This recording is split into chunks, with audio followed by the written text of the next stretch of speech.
welcome back to the Wandering Star Farmhouse. My name's Jeanette and I would love to give you a tour today of my pantry. We're going to start with my canning pantry and then move into our freezers and our refrigerators and then kind of our grocery store pantry and show you everything that we've got in the house right now, because we are getting started with the 3 Rivers Challenge, which is a pantry challenge for 2 months hosted by Jessica of the 3 Rivers Homestead. All right, I'm sitting on a bucket. And what we have under here is some long-term storage of buckets of different grains, corn, rice, wheat, different things like that. And this I'll get into just a little bit with like wheat grinding and things for the pantry challenge, but I don't get into that and these boxes a ton. They're more for long-term storage. Starting on the bottom shelf here with our home canned goods, we have applesauce. And this is apples from a friend's tree that we greatly appreciate, a friend sharing her bounty and letting us come pick apples. And so I have, that's 16 quarts of applesauce right there. There's some pints up on top. Then I have 3 quarts of apple pie filling. This section right here is kind of tomato products like ketchup and barbecue sauce, a number of different things. And then these 2 rows right here are pickles. And all of the tomatoes and cucumbers we grew on our homestead this last summer. One of the reasons I like doing this pantry challenge in January, February is because it gives us the opportunity to kind of focus on eating up a lot of the things that we grew last year, because the best part about gardening is you get to do it every year. So I need some space, I need some jars available to can this year's produce. So we kind of rotate through, keep it fresh, and get to use all the delicious food that we grew on our homestead. Okay, next row from here to here, 1, 2, 3, 4, 5, 10, 15, 20, 25, 30, 35, 40. That right there is 40 jars of just tomato sauce. And I think there's one more row up top as well. So that is tomato sauce that we use for homemade pizzas or spaghetti, homemade lasagna. That's what we use all these spaghetti sauces for. And that's all homegrown tomatoes from our homestead. And here is the homegrown green beans. 25, 26, 20, 27 pints of green beans and a little bit of wax beans. I had a really good year with the green beans and got a lot of those canned, and I've been finding more ways to use those that my family enjoys. So I'm excited to have a lot of those on the shelf this year. All right, now I'm standing. Over here, I have 3 quarts of beef broth and then 5 pints of home canned butternut squash. This is butternut squash that we grew. This was my first time canning butternut squash, and so I'm interested to try it and see if I can find ways of using the canned butternut squash. This is 3 rows of 5, so we've got 15 pints of salsa. That salsa is 100% from the homestead. Jalapenos, green peppers, tomatoes, onions, all from the homestead with a little bit of store-bought vinegar. Next, I've got 3 rows of apple butter, and this is something that we use on toast. It extends our jelly usage so that we don't go through the jelly quite as quickly. And these apples were all from a friend's tree, and we were really grateful that she let us come pick this year. We did that, I think, Memorial Day weekend this year. So then over here, I have the actual jellies. And I've done some experimenting with the low sugar pectin for the jellies.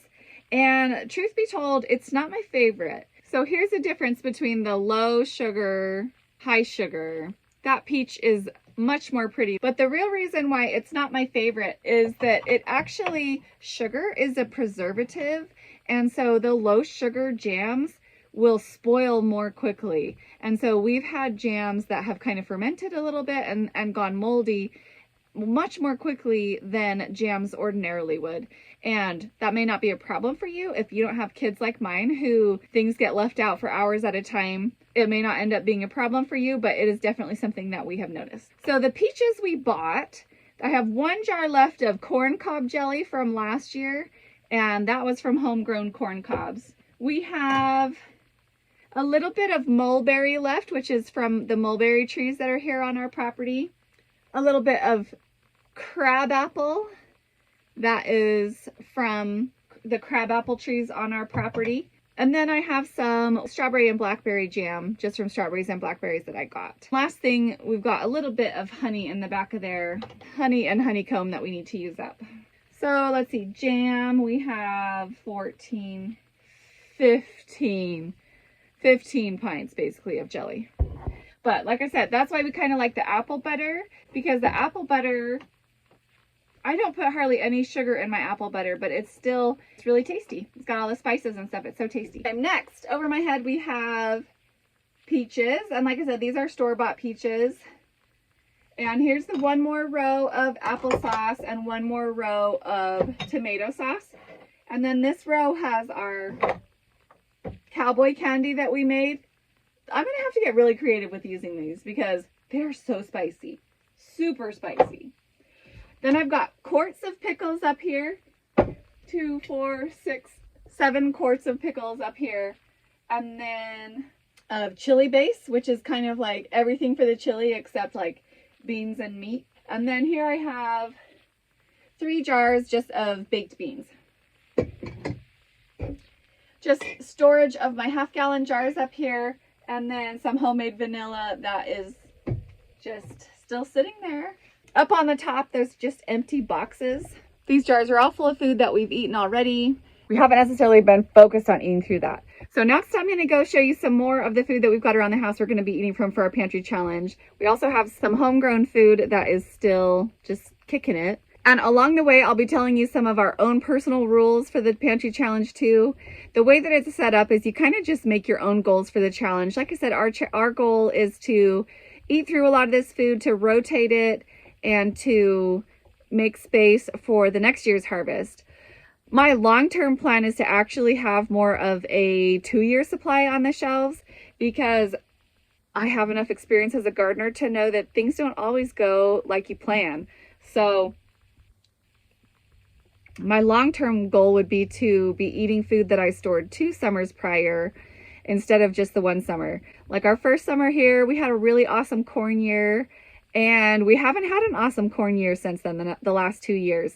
This year was okay, but not as great as that first summer was. And I'll also be telling you the things that we will still be buying from the grocery store during this 2-month pantry challenge. But the truth of the matter is we don't like stock up on anything in advance for the pantry challenge other than we've got some like leftover things from holiday shopping that we didn't go through yet.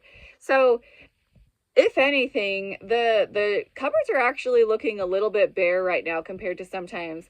We had a whirlwind of a holiday season, and I was actually out of town the whole first week of this month. So things are a little bit kind of chaotic and nuts, but I'll give you a little overview of how things are looking right now and what we're starting with for this pantry challenge. These are 2 bins that I keep in my closet that are more of these are kind of our mid-range storage. These are like 1 to 3 month type of supplies. We've got oats in here, steel cut oats. This is where I keep some extra things like baking cocoa and baking powder. You got to make sure and not store that too long. Cornmeal, peanut butter, salt, cornstarch, minced onions, popcorn, dehydrated mashed potatoes, cranberries that we like for our oatmeal, and chocolate chips, more popcorn. Let's see what else. Syrup and some spices and things down here I see. So like I say, this is kind of stuff that I keep as my backups to things that we use regularly that I don't want to be without or run out of. This one's going to be basically the same kind of stuff. A little bit of powdered sugar, cocoa powder, salt. There's some peanut butter and tuna in there.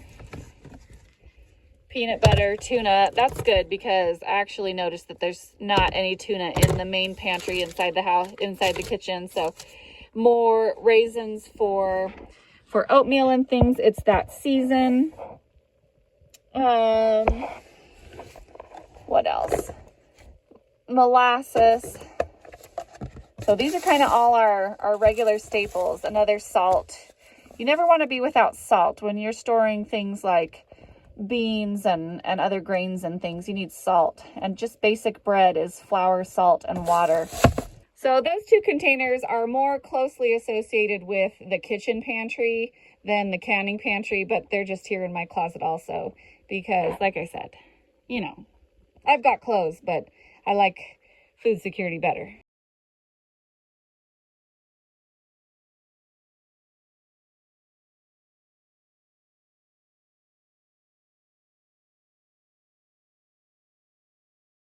Along with those pumpkins, we also have some butternut squash. This one's going bad on the end.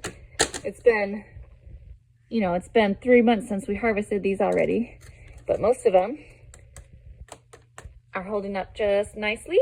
We have one milk crate of some of the giant sweet potatoes that we grew, and an overflow crate of some smaller ones. All right, then we already ate up our little bit of homegrown potatoes. So here we've got another bag of store-bought potatoes. So what's that, 10 pounds of potatoes? We have a 5-foot deep freeze, and I don't exactly know what's in here. A little bit of vegetables, and then some of the cuts of meat from our pigs that we raised ourselves. There's some random stuff in here I need to use too. A couple of pie crusts, pesto. That's not from this year, actually. Some broth, zucchini, more pork in here. Oh, peaches, frozen peaches. So what we have in here is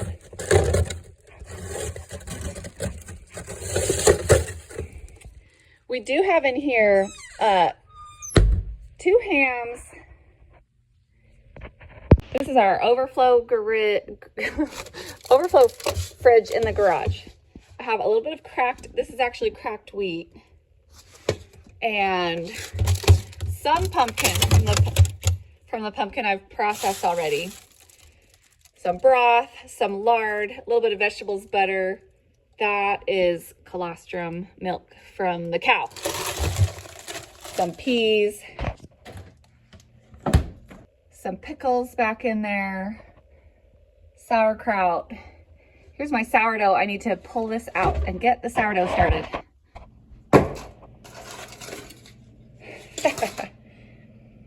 This is what sourdough looks like that's been sitting in the fridge, ready to be revived. This is my pantry in the kitchen, and we have just a little bit of cold cereal up there, and yep, some dehydrated potatoes, and then this is all pasta, and then who knows what this next aisle is. It's random stuff, peanuts, pretzels, some olives from the holidays, just who knows, random stuff. There's some lasagna, and there's some like Asian noodles. That's part of like what's good. Oh, Jeremy stocked up on yeast because we were out of yeast. A little bit of sugar, tomato paste, dulce de leche, more paste, chipotle and adobo, sun-dried tomatoes. Got a handful of coconut milks because that's what we use to make like curry. Some olives for pizza, clams for clam chowder, green chilies, condensed milk, evaporated milk, fruit, different kinds of fruit and different kinds of beans. Some V8 like tomato juice, and crackers for the kids' lunches. Here's all of our hard nut garlic. I have not planted any. The whole fall got away from me, and I never planted any, so I got to get some in the fridge and then plant it out as soon as I can. Here's a handful of beef cans. That's normally what we use for like tacos, and then a little bit of tuna, just some peanuts for snacks, juice, beans, vinegar, rice, other kinds of beans back there. And then down here we have some bulk items, oats and flour. I just picked these up. We didn't have the budget to do like a huge restock in time for the pantry challenge. So, but we were coming back into town from Ohio, and just on the way was this Amish store that we like to go to sometimes. And so I got some more unbleached flour and oats. And then all these buckets that are under here, in here we have rice and flour and oats and wheat berries for grinding. So really the pantry is not at its fullest that it is at some points in time. Particularly, I haven't been buying a lot of canned beans lately because I would always have canned beans, but they've just gotten so much more expensive. So one of the things I want to do to prep and have on hand for the pantry challenge is get some beans in jars, because they're just so much easier, either in jars or in the freezer. They're just so much easier when they're ready to go rather than having to think like 3 hours in advance. But like I say, we didn't necessarily make any special plans for the pantry challenge by stocking up on anything. This is what we've got, so this is what we're gonna be working with from the beginning of the year. This is our little produce corner. I've got some grapefruit up here that I bought before I left on my trip. Bananas, apples, oranges, and some avocados. Those are soft. They need to be used up right away. But one of the allowances I give myself for the pantry challenge is a citrus allowance. I am from Arizona and I need my citrus in the winter time.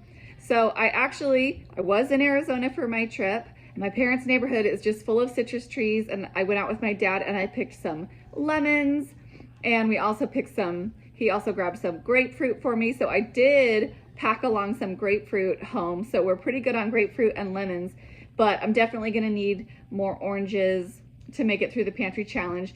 And we'll probably throw in some other things too, grapes and apples and things to make sure that our kids are getting all the good nutrition that they need.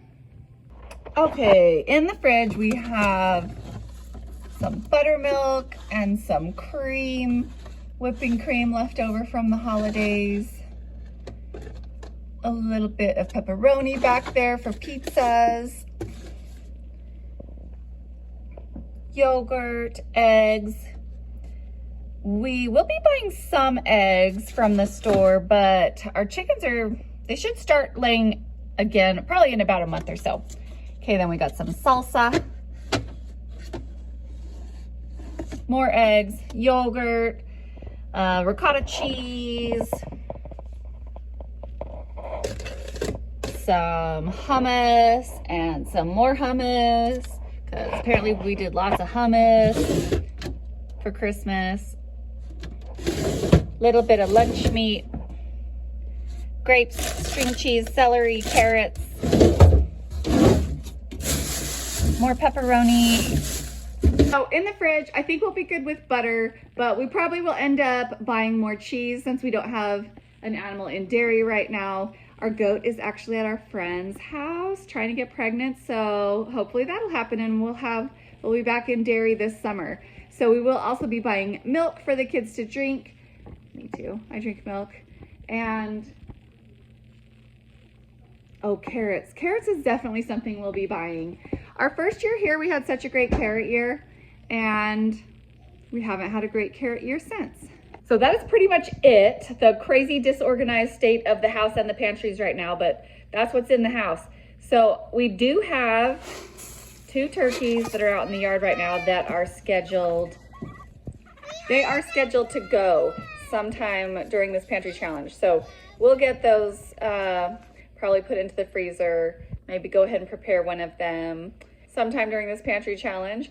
And then actually I had forgotten, Jeremy's brother for Christmas had ordered us a butcher pack from our local butcher store. So I have to go pick it out still because there's a couple different options, but I think I'm gonna get one definitely that has some frozen chicken and maybe a little bit of beef. We'll see. That'll be just a little bit more meat to put in the freezer for this pantry challenge as well.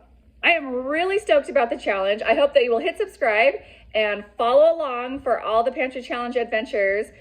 It is time to start cooking. So my next video is going to be the beginning of our pantry challenge where I'm going to start cooking for my family for the next 2 months, trying to use as much just from the pantries as I can.